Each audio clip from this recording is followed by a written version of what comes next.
Hello friends, very good afternoon. Welcome to the Hindu editorial analysis. Grand announcement అమ్మాయి వాళ్ళ ఎప్పటి నుంచో students నన్ను అడుగుతున్న ఒక ప్రోగ్రామ్ ఫైనల్ గా ఇవాళ లాంచ్ చేయడం అనేది జరుగుతుంది. So this programme is called Suresh sir's high flyers. High flyer అంటే అర్థం ఏంటి? Someone who is really willing to work hard for success సాధించాలన్న తపనతో కష్టపడడానికి సిద్ధంగా ఉన్న వ్యక్తిని మనం హై ఫ్లయర్ అని చెప్పంటాం.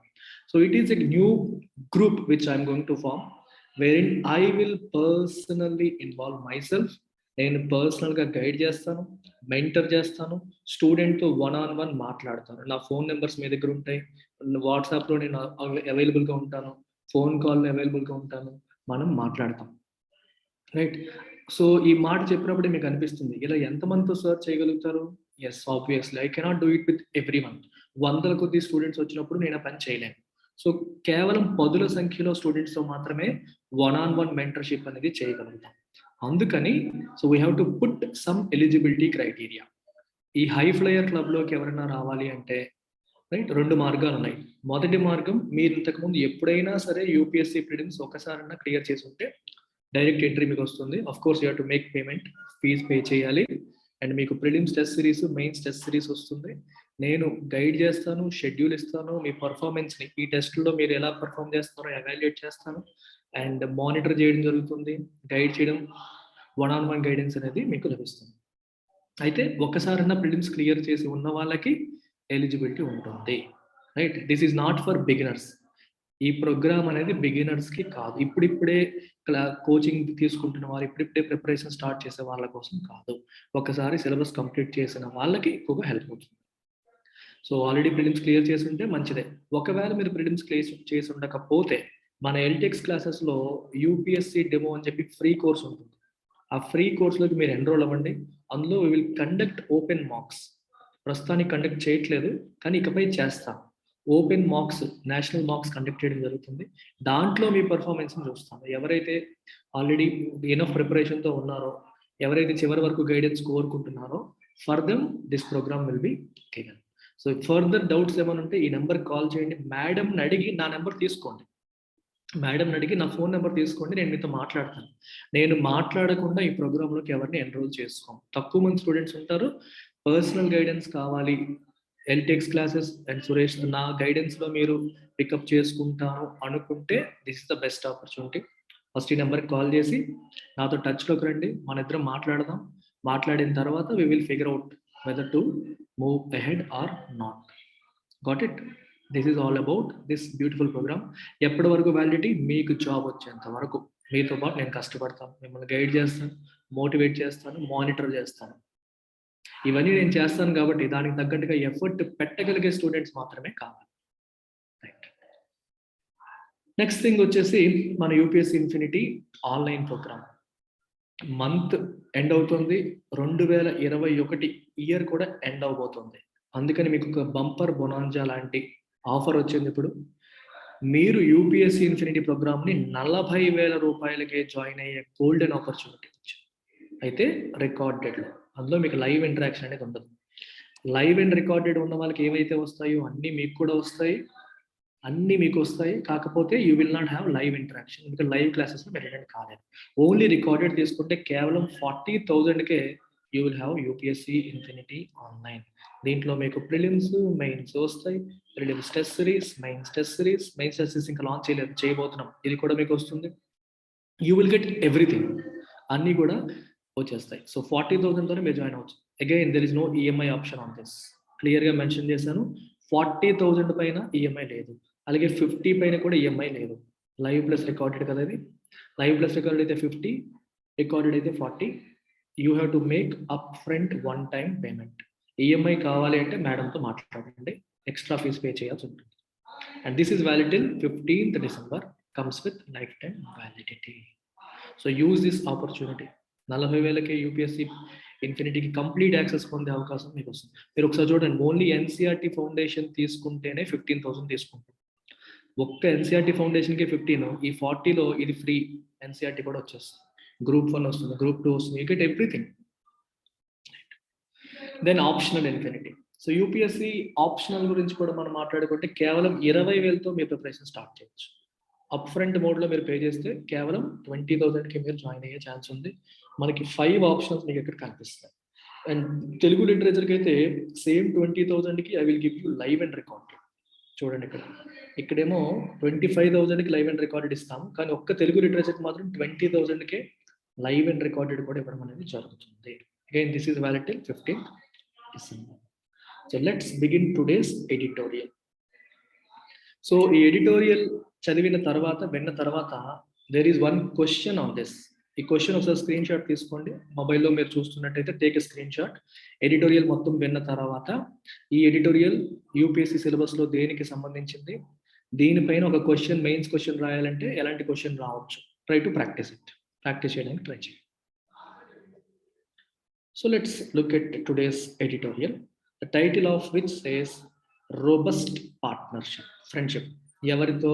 రష్యాతో. ఎడిటోరియల్లోకి వెళ్ళే ముందు ఒకసారి మనం వరల్డ్ హిస్టరీలోకి వెళ్దాం. ప్రపంచవ్యాప్తంగా ఏమేమి జరుగుతున్నాయి, ఏ ఇన్సిడెంట్స్ జరుగుతున్నాయని ఒకసారి చూద్దాం. మనకి World War II, రెండవ ప్రపంచ యుద్ధం జరిగిన తర్వాత ప్రపంచం 2 గ్రూపులుగా విడిపోయింది. It has been divided into a bipolar world. Bipolar, 2 poles కింద డివైడ్ అయిపోయింది. ఒక గ్రూప్ వచ్చి led by United States, another group వచ్చి Union of Soviet Socialist Republics, USSR. World War కంటే ముందు వచ్చేసి Britain used to be the superpower. UK లేదా Britain used to be superpower. World War IIతో Britain బాగా నష్టపోయింది ఆర్థికంగా. Britain తన కాలనీస్ అంటే వలస రాజ్యాలు, ఇండియా లాంటి వలస రాజ్యాలన్నింటినీ కూడా విడిచిపెట్టి అన్నింటికీ కూడా ఫ్రీడమ్ కూడా ఇచ్చేయడం అనేది జరిగింది. చాలా వాటికి World War II తర్వాతే స్వతంత్రం అనేది లభించింది. సో బ్రిటన్ పక్కకి వెళ్ళిపోయింది. US and USSR emerged as 2 super powers. Western European countries, యూరోప్లో వెస్టర్న్ యూరోపియన్ కంట్రీస్ అంతా కూడా అమెరికా పక్షాన్ని చేరాయి. నాటో అనే ఒక గ్రూప్ ఫామ్ అయింది. నార్త్ అట్లాంటిక్ ట్రీటీ ఆర్గనైజేషన్ అని చెప్పి ఫామ్ అయింది. సో అమెరికా ఈ వెస్టర్న్ యూరోపియన్ కంట్రీస్ అన్నింటినీ కూడా ఫ్రెండ్స్ లాగా ట్రీట్ చేయడం ప్రారంభించింది. కామన్ ఆర్మీ ఫామ్ చేసుకున్నారు. ఎవరికి ఏ కష్టం వచ్చినా సరే అమెరికా వస్తుంది.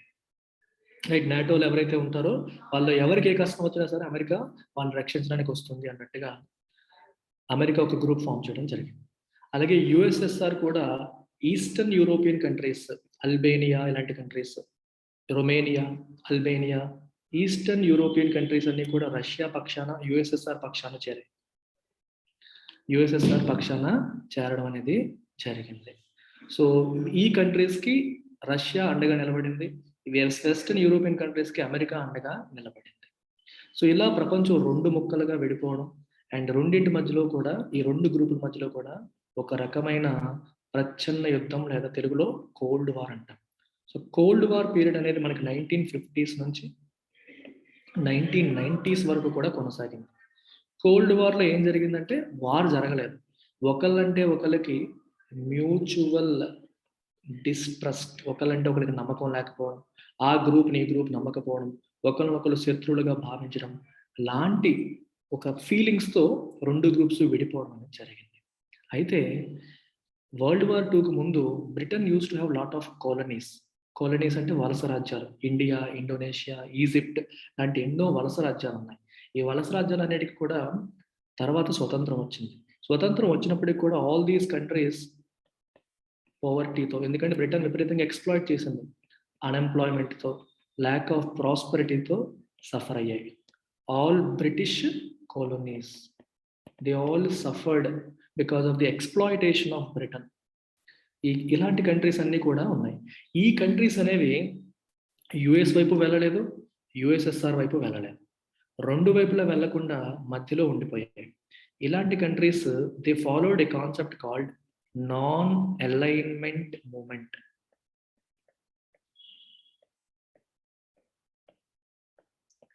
Non alignment movement. సో వీళ్ళు they didn't go towards US, they also did not go towards USSR. ఈ నాన్ అలైన్మెంట్ మూమెంట్కి ఇండియా, ఈజిప్ట్, ఇండోనేషియా లాంటి కంట్రీలు నేతృత్వం వహించాయి. సో ఈ కంట్రీలు ఎటువైపు ఉన్నాయంటే ఇటువైపు లేవు, అటువైపు లేవు. ఇద్దరికి నాన్ అలైన్మెంట్, ఎవరితోనూ అలైన్ అవ్వకుండా, ఎవరితోనే కనెక్ట్ కాకుండా వాళ్ళు సెపరేట్ ఐడెంటిటీ మెయింటైన్ చేస్తూ ఇద్దరితోనూ రిలేషన్స్ మెయింటైన్ చేస్తూ వచ్చాయి. ఇలాంటి కంట్రీస్ని నాన్ అలైన్మెంట్ మూవ్మెంట్ అని చెప్పి అంటాం. దీంట్లో ఉన్న కంట్రీస్లో ప్రెడామినెంట్గా పెద్ద కంట్రీ ఏది అనుకుంటే ఇండియా. సో ఈ బ్యాక్గ్రౌండ్ మీరు గుర్తుపెట్టుకోండి. World became a bipolar world, కానీ India was neither part of US nor part of USSR, రెండిట్లోనూ భాగం కాలేదు. 1990s తర్వాత ఏమైంది మనకి? 1990s తర్వాత యుఎస్ఎస్ఆర్ విచ్ఛిన్నం అయిపోయింది. యుఎస్ఎస్ఆర్ విచ్ఛిన్నం అయిపోయి రష్యా సెపరేట్ కంట్రీగా ఎమర్జ్ అయింది. రష్యా సెపరేట్ కంట్రీగా ఎమర్జ్ అయింది. యుఎస్ఎస్ఆర్లో ఎక్కువ కంట్రీస్తో కలిసి ఉన్నప్పుడు ఉన్నంత బలం రష్యాకి లేకపోయిన తర్వాత. సో అప్పుడు ఏమైంది?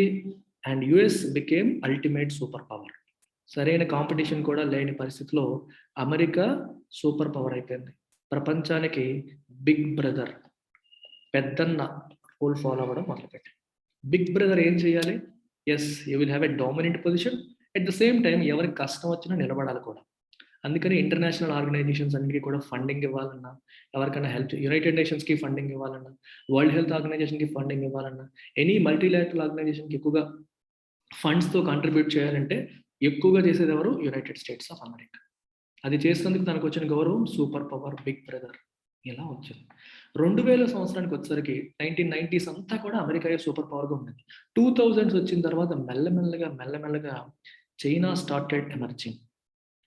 చైనా సూపర్ పవర్గా మెల్లమెల్లగా ఎమర్జ్ అవ్వడం మొదలైంది. India started growing. ఇండియా కూడా ఇంతకు ముందు అంత వీక్గా కాకుండా గ్రో అవ్వడం మొదలైంది. Brazil started growing. So many countries started growing. ఒకప్పుడు బాగా చిన్నగా ఉన్నవన్నీ కూడా మెల్లమెల్లగా పెద్దవైపోయాయి. అందుకని ఇప్పుడున్న ప్రపంచాన్ని మనం ఏమంటాం? బైపోలార్ వరల్డ్ అనము, యూనిపోలార్ వరల్డ్ అనము. We call it a multipolar world. Multipolar world అంటే ఏ ఒక్క కంట్రీ కూడా అల్టిమేట్ సూపర్ పవర్ కాదు, ఏ రెండు గ్రూప్స్ కూడా అల్టిమేట్ సూపర్ పవర్స్ కాదు. So there are so many big countries today. There are so many కంట్రీస్కి మధ్య ఆర్థికంగా కావచ్చు, డిఫెన్స్ పరంగా కావచ్చు, ఉన్న వ్యత్యాసాలు అనేవి తగ్గుతూ వస్తుంది. అమెరికాకి చైనాకి వ్యత్యాసం చాలా తగ్గిపోయింది. ఇండియాకి అమెరికాకి ఉన్న డిఫరెన్స్ కూడా ఇండియా కూడా చాలా గ్రో అవుతూ వస్తుంది ఈ పీరియడ్లో. అందుకని today's world is a multipolar world.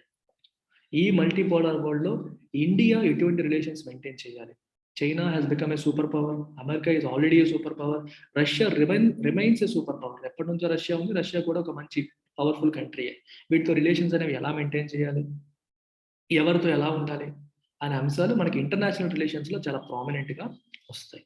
So వీటన్నిటిని దృష్టిలో పెట్టుకొని, ఈ బ్యాక్గ్రౌండ్ మైండ్లో పెట్టుకొని మనం ఇవాళ ఎడిటోరియల్ అనేది అర్థం చేసుకునే ప్రయత్నం చేద్దాం లైన్ బై లైన్.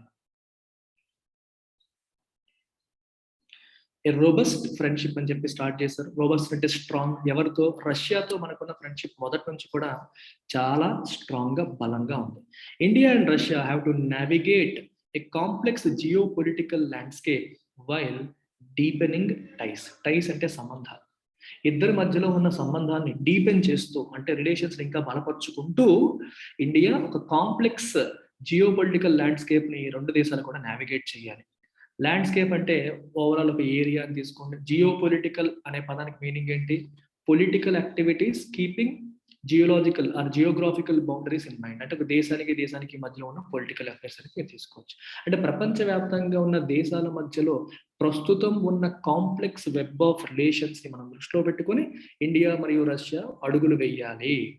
ఇది మీకు ఎలా వస్తుందంటే చాలా ఇంట్రెస్టింగ్ ఉంటుంది, చూడండి. ఒకవైపు ఇండియా రీసెంట్గా అమెరికాతో బాగా జట్టు కడుతుంది. క్వాడ్లో ఇండియా మెంబర్ అయిపోయింది. అమెరికా, ఆస్ట్రేలియా, ఇండియా, జపాన్, ఈ 4 దేశాలు కూడా క్వాడ్లో మెంబర్స్. సో అమెరికాకి అతి తక్కువ క్లోజ్ ఫ్రెండ్స్లో ఇండియా కూడా ఒకటి అయింది రీసెంట్గా. At the same time Russia ఎప్పటి నుంచో ఇండియాకి ఫ్రెండ్. ఎప్పటి నుంచో రష్యా మనకి డిఫెన్స్కి సంబంధించిన రకరకాల రైఫిల్స్ కావచ్చు, మిసైల్స్ కావచ్చు, ఇలాంటివి సప్లై చేస్తూ ఉంటుంది. రష్యా మనకి ఎప్పటి నుంచో ఫ్రెండ్. రష్యాకి China friend. China and Russia close friends. And China and India are not friends. చూసారా కాంప్లెక్సిటీ ఎలా ఉందో? India US friends and US and Russia are not friends. US Russia friends కాదు, అలాగే ఇండియా చైనా ఫ్రెండ్స్ కాదు. China Russia friends, India US friends, India Russia కూడా. So Russia కూడా ఒకవైపు చూస్తే మీరు ఇటు చైనాతోనే ఫ్రెండ్షిప్ చేస్తుంది, అటు ఇండియాతోనే చేస్తుంది. ఈ రెండు మళ్ళీ ఫ్రెండ్స్ కాదు. ఇండియా తీసుకుంటే ఇటు రష్యాతో ఫ్రెండ్షిప్ చేస్తుంది, ఇటు యుఎస్తో ఫ్రెండ్షిప్ చేస్తుంది. ఈ రెండు మళ్ళీ ఫ్రెండ్స్ కాదు. సో ఇలాంటి కాంప్లెక్స్ వెబ్ ఆఫ్ రిలేషన్షిప్స్ ఉన్నాయి. వీటిని మెల్లగా ఈ రెండు దేశాలు కూడా నావిగేట్ చేయాలి. ఎందుకంటే రష్యాతో క్లోజ్ అయ్యే కొద్దీ అమెరికా కోపం వస్తుంది, అలాగే ఇండియాతో క్లోజ్ అయ్యే కొద్దీ రష్యా పైన చైనాకి కోపం వస్తుంది. అంతే కదా, చైనాకి ఇండియా అంటే నచ్చదు. సో ఇట్లాంటి లింకులు అనేవి ఉన్నాయి. వీటి మధ్యలో నావిగేట్ చేస్తూ రెండు దేశాలు ముందుకు వెళ్ళాలి. అది దాని meaning. Russian president Vladimir Putin has concluded a short summit meeting with prime minister Modi in new Delhi, highlighting the all-weather partnership between the two countries despite trying global circumstances. Summit meeting తెలుగులో శిఖరాగ్ర సమావేశం అంటాం. అంటే రెండు దేశాల అగ్రనేతల మధ్య జరిగిన మీటింగ్స్ ని సమ్మిట్ మీటింగ్ అంటారు. శిఖరాగ్ర సమావేశం, ఈ దేశాధినేత ఆ దేశాధినేత పెద్దవాళ్ళు కలిసి చేసే మీటింగ్స్ మనం సమ్మిట్ మీటింగ్ అంటాం. ఇది న్యూఢిల్లీలో మీటింగ్ కంక్లూడ్ అయింది ఇప్పుడే. ఈ మీటింగ్ దేన్ని హైలైట్ చేసింది?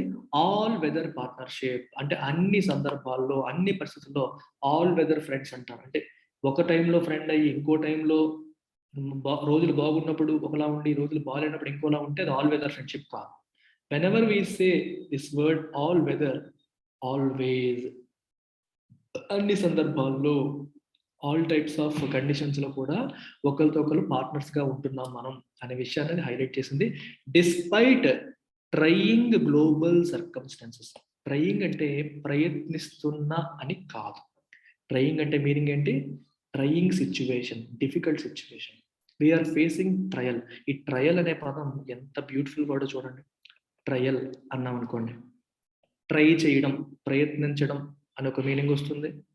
విచారణ, ఇన్వెస్టిగేషన్, కోర్టులో జరిగే విచారణను కూడా ట్రయల్ అంటాం.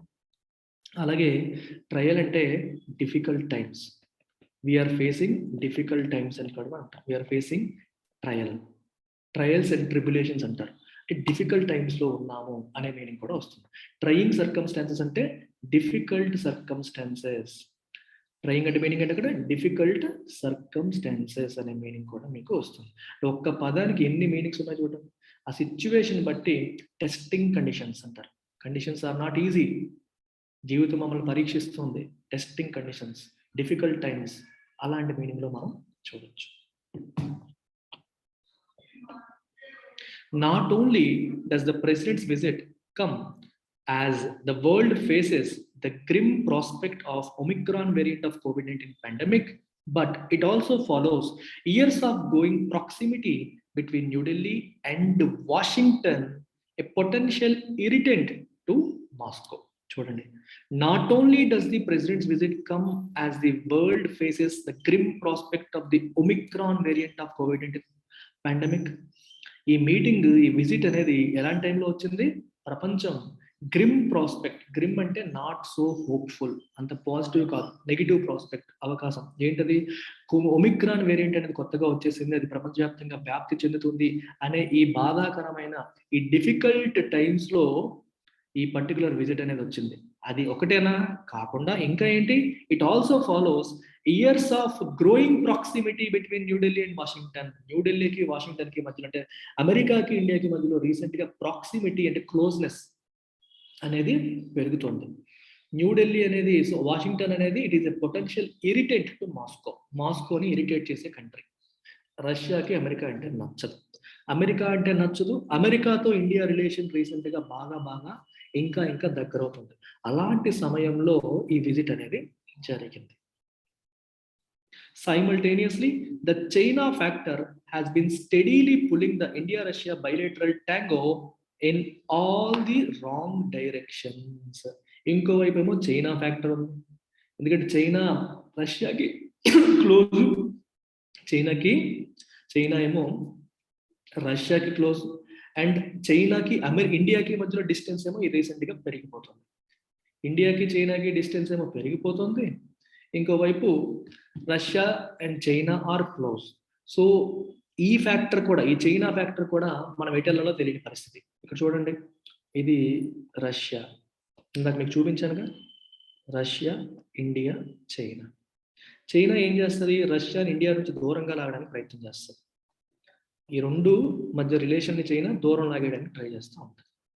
ఇది పరిస్థితి అనమాట. అదే రాశారు.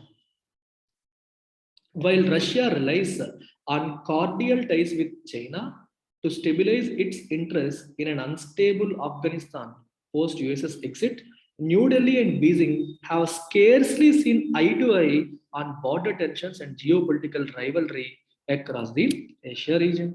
రష్యా ఏమో ఒకవైపు చైనాతో మంచి రిలేషన్స్, కార్డియల్ అంటే ఫ్రెండ్లీ రిలేషన్స్ మెయింటైన్ చేయాలి అనుకుంటుంది.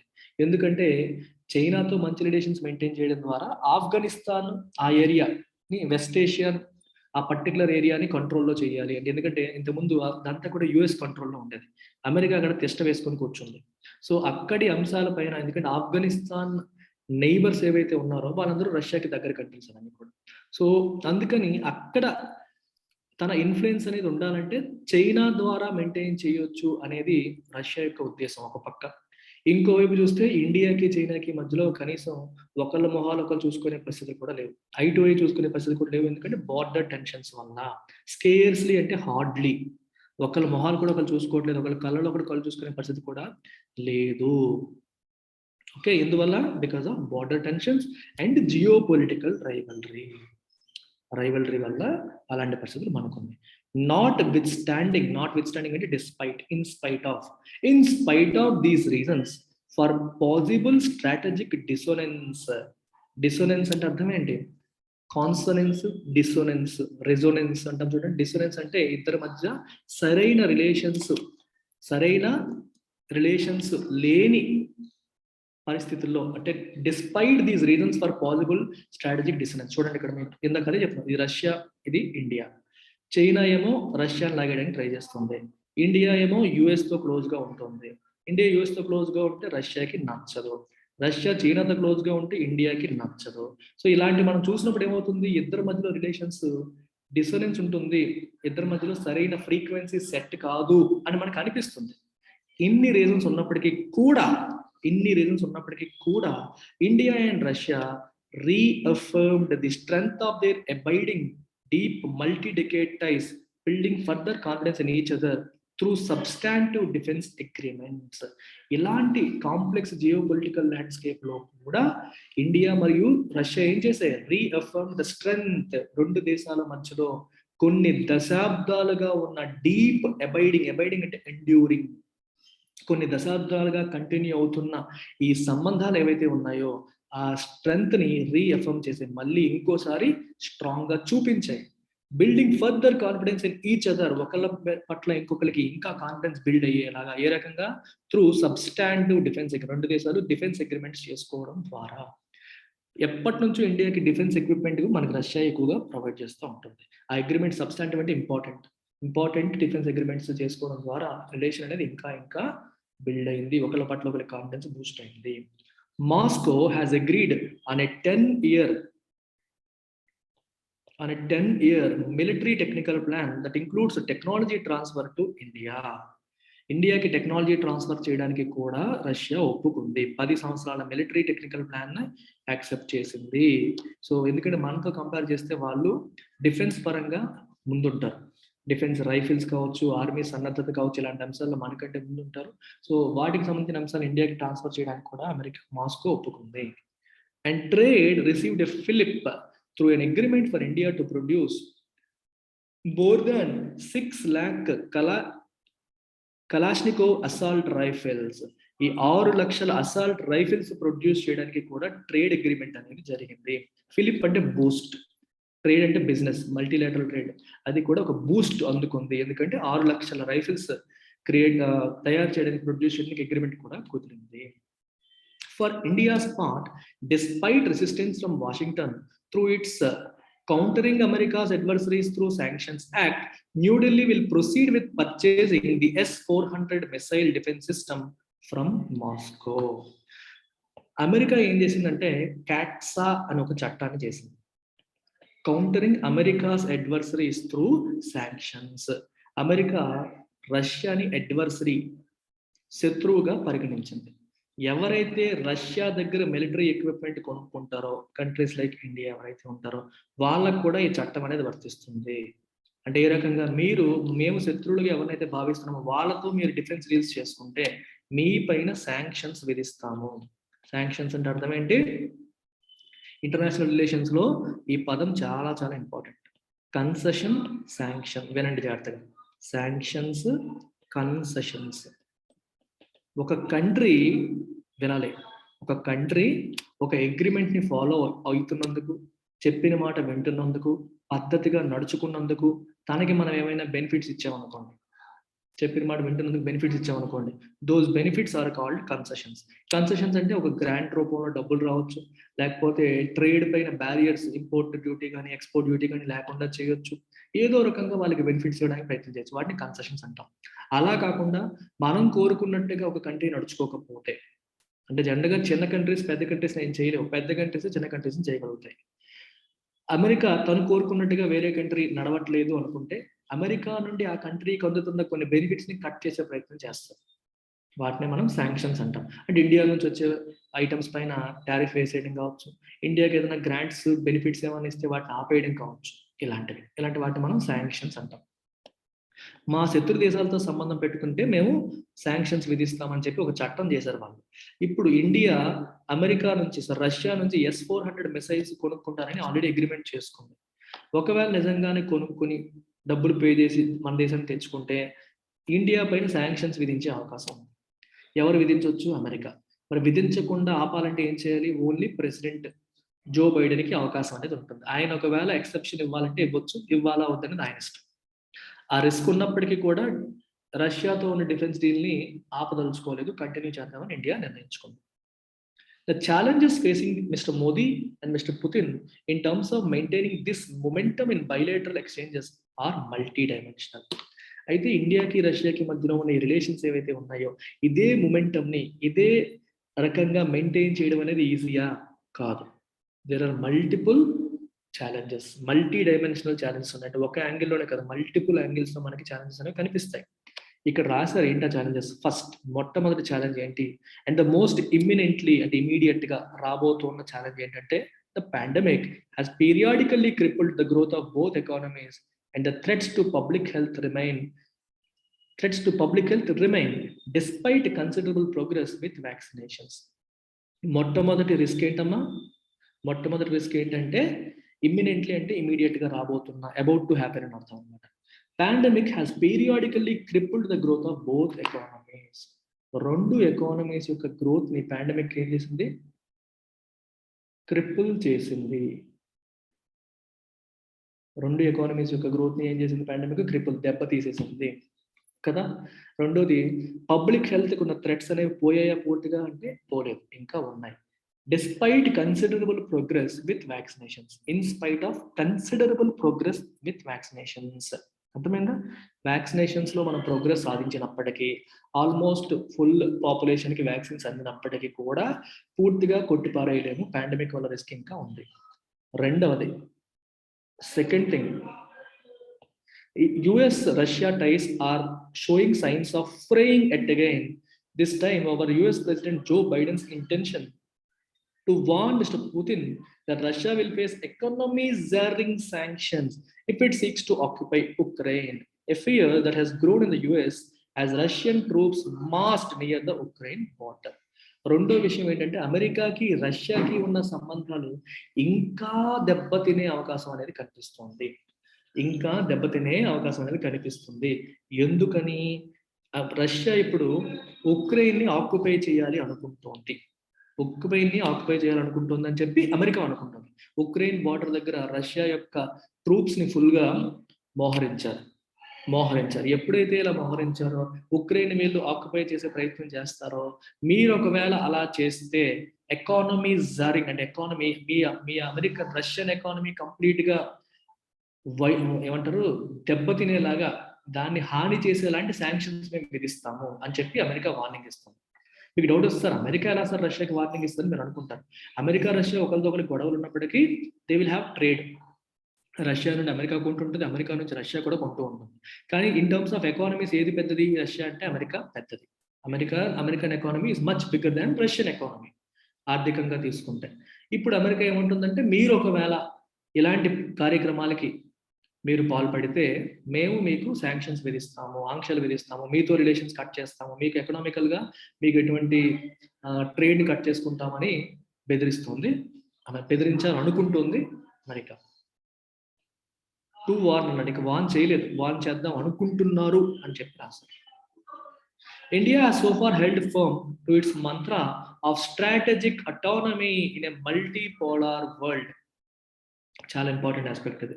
స్ట్రాటజిక్ అటానమీ అంటే వ్యూహాత్మకమైన నిర్ణయాలు తీసుకునేటప్పుడు, అంటే ఎవరితో మనం రిలేషన్స్ పెట్టుకోవాలి, ఎవరిని దూరంగా పెట్టాలి, ఎవరిని దగ్గరగా పెట్టాలి, ఎవరి దగ్గర ఏం కొనాలి, ఎవరి దగ్గర ఏం కొనకూడదు, ఎవరిని ఫ్రెండ్ అనుకోవాలి, ఎవరిని శత్రువు అనుకోవాలి అనే విషయంలో ఇండియా తనంతట తానే నిర్ణయం తీసుకుంటే అప్పుడు స్ట్రాటజిక్ అటానమీ ఉన్నట్టు.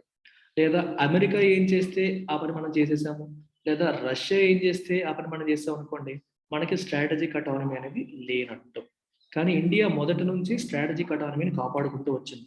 అటు యుఎస్ గ్రూప్తోని కలవలేదు, యుఎస్ఎస్ఆర్ గ్రూప్తోని కలవలేదు, మధ్యలో నాన్ అలైన్మెంట్ నామ్తో ఉండిపోయింది ఇండియా మొదటి నుంచి కూడా. ఇప్పటికీ కూడా అలాగే, ఇప్పటి వరకు అలాగే ఉంది ఇన్ ఏ మల్టీపోలార్ వరల్డ్. కాకపోతే south bloc will have to work hard to manage the tightrope act between Moscow and Washington. చూడండి, ఇక్కడేమో మాస్కో, ఇక్కడేమో వాషింగ్టన్, ఇదేమో రష్యా, ఇది వచ్చి యుఎస్, మధ్యలో ఇండియా ఉంది, న్యూఢిల్లీ. ఇటు వెళ్తే వాళ్ళ కోపం, అటు వెళ్తే వీళ్ళ కోపం. ఏదంటే వదలమంటే పాము కోపం, పట్టుకుంటే వదలంటే కప్ప కోపం అంటారు చూడండి, అలాగనమాట. రెండింటి మధ్యలో ఇది it's a tight rope walk, a difficult task. ఈ రెండింటిని జాగ్రత్తగా ఇండియా మేనేజ్ చేయాలి. సౌత్ బ్లాక్ అనే పదం ఎందుకు రాశారంటే, ఇండియాలో ఢిల్లీలో సెక్రటేరియట్ ఉంటుంది. సెక్రటేరియట్లో మీకు నార్త్ బ్లాక్, సౌత్ బ్లాక్ ఉంటాయి.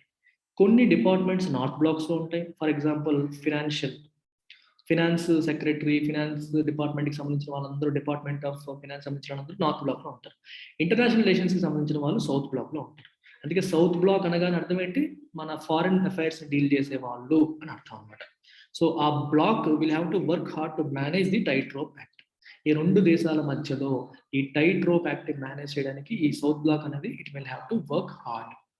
మూడవది, third, India and China have forged an uneasy truce across their Himalayan border in the aftermath of the Galvan Valley exchange in 2020. Yet there are numerous potential flashpoints that could send ties into a spiral again, including China's historically provocative actions in the South China Sea and its thinly veiled insecurity about India joining the Quad for Indo-Pacific security. Okay. ఇప్పుడు Moscow Washington కథ వినేసాం. మూడోది India China కథ. మూడో challenge ఏంటి అంటే, ఇండియాకి చైనాకి మధ్యలో అన్ఈజీ ట్రూస్ అంటే ఒప్పందం, అది ఫ్రెండ్లీగా జరిగిందంటే లేదు, ఫ్రెండ్లీగా జరగలేదు, అన్ఈజీ ఒప్పందం కూడా జరిగింది. ఎందుకని, గాల్వన్ వ్యాలీలో కాల్పులు జరిగాయి 2020లో. వాటి నుంచి మెల్లగా కాల్పుల విరమణ ఒప్పందం అనేది మెల్లగా చేసుకున్నారు. కానీ దానికి చేసుకోవడానికి ముందు ఒకరిపైన ఒకరు ఆరోపణలు చేసుకోవడం, గొడవలు పెట్టుకోవడం, మల్టిపుల్ టైమ్స్ మీటింగ్స్ అనడం, ఫైనల్ గా ఒప్పందం అనేది జరిగింది. అది ఈజీగా జరిగిందంటే ఈజీగా జరగదు. ఫోర్జ్ అంటే కలవడం. ఇఫ్ యూ ఫోర్జ్ సంథింగ్, కలిసింది అని అర్థం అన్నమాట. ఒప్పందం చేసుకున్నారు రెండు దేశాల మధ్యలో. అయినప్పటికీ ఇండియాకి మరియు చైనాకి మధ్యలో చాలా ఫ్లాష్ పాయింట్స్ ఉన్నాయి. Flash point is something that can lead to violence కి దారి తీసే అవకాశం ఉన్న అంశాన్ని ఫ్లాష్ పాయింట్స్ అంటారు. పొటెన్షియల్ అంటే పాసిబుల్, అంటే వైలెన్స్కి దారితీసే అవకాశాలు చాలా ఉన్నాయి. ఎటువంటివి, that could send ties into spiral again. రెండు దేశాల మధ్య ఉన్న సంబంధాలని మళ్ళీ చెడగొట్టే అవకాశం ఉన్న ఫ్లాష్ పాయింట్స్ ఇంకా ఉన్నాయి. ఏంటవి, including China's historically provocative actions in the South China sea. South China సీలో ఎప్పటి నుంచో చైనా ప్రొవోకేట్ చేసేలాగంటే పక్క దేశాలని కెలికేలాగా ప్రవర్తిస్తుంది. We have something called UN clause, United Nations convention on law of seas. సముద్ర జలాల పట్ల ఎవరు ఎలా ఉండాలి, ఎవరికి ఎంతవరకు హక్కు ఉంటుందని చెప్పి ఒక కన్వెన్షన్ ఉంది యునైటెడ్ నేషన్స్ వాళ్ళు చేసింది. అన్ఫార్చునేట్లీ చైనా దీన్ని ఫాలో అవ్వకుండా చుట్టుపక్కల దేశాలు వాళ్ళ టెరిటరీస్లో ఎంటర్ అయిపోతూ ఉంటుంది. వాళ్ళ షిప్స్ ఏమో నావిగేట్ చేస్తాయి, ఇవన్నీ మొత్తం సముద్రం అంతా నాదే అన్నట్టుగా బిహేవ్ చేస్తూ ఉంటుంది. అందుకే ప్రొవోకేటివ్ అన్నాం. ఇలాంటి యాక్షన్స్ చేస్తూ ఉంటుంది. దానివల్ల కూడా ప్రొవోకేట్ అయ్యి చైనాకి ఇండియాకి మధ్యలో గొడవలు జరిగే అవకాశం ఉంది. రెండవది, చైనాకి ఒక చిన్న ఇన్సెక్యూరిటీ ఉంది, అభద్రతా భావం. థిన్లీ వీల్డ్, వీల్డ్ అంటే కప్పిపుచ్చబడిన, వీల్ అంటే అర్థం ఏంటంటే ముసుగు. థిన్లీ వీల్డ్ అంటే బయటికి చూపించదు కానీ పల్చగా కప్పిపుచ్చబడిన ఒక ఇన్సెక్యూరిటీ. ఎందుకు insecurity? About India joining the quad. India, US, Australia, Japan, ఈ 4 దేశాల మధ్య ఉన్న ఈ గ్రూపింగ్ ని క్వాడ్ అంటాం. సో ఏషియా పెసిఫిక్ రీజియన్లో, ఎస్పెషల్లీ పసిఫిక్ రీజియన్లో, ఇండో స్పెసిఫిక్ రీజియన్లో ఈ 4 దేశాలు కలిపి కొన్ని జాయింట్ యాక్టివిటీస్ కూడా చేస్తూ ఉంటాయి. సో దానివల్ల ఒక చిన్న ఇన్సెక్యూరిటీ ఫీలింగ్. ఎందుకంటే ఈ 4 దేశాలు కూడా చైనాకి శత్రువులే. ఈ 4 దేశాలతో చైనాకి మంచి రిలేషన్స్ లేవు. ఒక చిన్న ఇన్సెక్యూరిటీ ఫీలింగ్ కూడా ఉంది. అది కూడా ఒక ఛాలెంజ్. అంటే చైనాకి ఇండియాకి దూరం పెరిగే కొద్దీ అది ఇండియా రష్యా రిలేషన్స్ దెబ్బతీసే అవకాశం కూడా ఉంటుంది అని అర్థం అన్నమాట. ఎందుకంటే రష్యా చైనాతో ఎక్కువ క్లోజ్ ఉంటుంది మనకంటే. మాస్కో హ్యాస్ అడ్రాయిట్లీ అంటే skilfully manage to remain friends with both it's mega neighbours. అటు చైనాతోని ఇటు ఇండియాతోని ఇద్దరితోని మంచి రిలేషన్స్ మెయింటైన్ చేయగలిగింది మాస్కో ఇప్పటి వరకు. But it will require a robust focus on confidence boosting cooperative initiatives. అయితే ఒక అపనమ్మకం వచ్చే అవకాశం ఎప్పుడూ ఉంటుంది. ఎందుకంటే ఇండియాకి రష్యా మనకంటే చైనాతో ఎక్కువ క్లోజ్లే, రష్యాని పూర్తిగా నమ్మకూడదనే ఆలోచన మనకు వచ్చే అవకాశం ఉంటుంది. అటు రష్యాకి కూడా ఇండియా అమెరికాతో ఎక్కువ క్లోజ్ ఉంటుంది, మనకంటే ఇండియాని పూర్తిగా నమ్మకూడదు అనే అనుమానాలు రష్యాకి వచ్చే అవకాశం కూడా ఉంటుంది. మరి ఒకళ్ళ పట్ల ఒకరికి కాన్ఫిడెన్స్ బూస్ట్ అవ్వాలంటే, నమ్మకం పెరగాలి అంటే ఏం చేయాలి? కోఆపరేటివ్ ఇనిషియేటివ్స్, 2 దేశాలు ఒకరికొకరు కోఆపరేట్ చేసుకునే కార్యక్రమాన్ని మొదలు పెట్టాలి. And if India and Russia to safely navigate the complex geopolitical landscape that they occupy. వాళ్ళు ఇప్పుడున్న కాంప్లెక్స్ ఈ ల్యాండ్స్కేప్ ని నావిగేట్ చేయాలి. ఎలాంటి పరిస్థితులను దాటుకొని వెళ్ళాలంటే ఒకళ్ళ పైన ఒకరికి నమ్మకం కలిగేలాంటి ఇనిషియేటివ్స్ మొదలు పెట్టాలి అని ఎండ్ చేశారు. Beautiful editorial. ట్రై టు ఈ క్వశ్చన్ అటెంప్ట్ చేయడానికి ట్రై చేయండి. Okay, take care, by.